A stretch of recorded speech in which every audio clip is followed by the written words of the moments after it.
මේක තුන්වෙනි වීඩියෝ එක.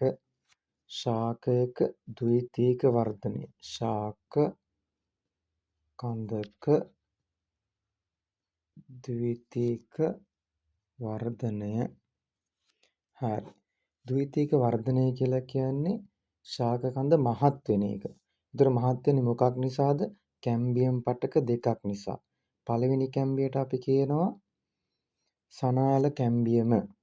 මේක එතකොට සනාල කැම්බියම. සනාල කැම්බියම. සනාල කැම්බියමෙන් එතකොට සෛල හදනවා, ඇතුළටත් හදනවා, පිටතත් හදනවා. ඇතුළට හදන ඒවාට කියනවා ද්විතීක සෛලම. පිටත හදන ඒවාට කියනවා ද්විතීක ප්ලෝයම. එතකොට ඒක නිසාත් කඳ මහත් වෙනවා. දෙවෙනි විභාජක පටකය තමයි වල්ක කැම්බියම.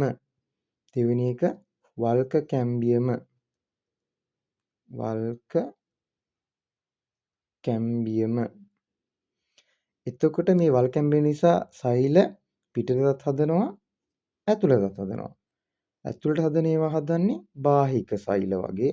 එතකොට පිටත ඒවා හදන්නේ සාමාන්‍ය සජීවී සෛල. ටික කාලයක් යද්දී පරිණත වෙද්දී අජීවී සෛල බවට පත් වෙනවා. සුබෙරින් තැන්පත් වෙන නිසා අපි ඒවට කියනවා වල්ක සෛල කියලා.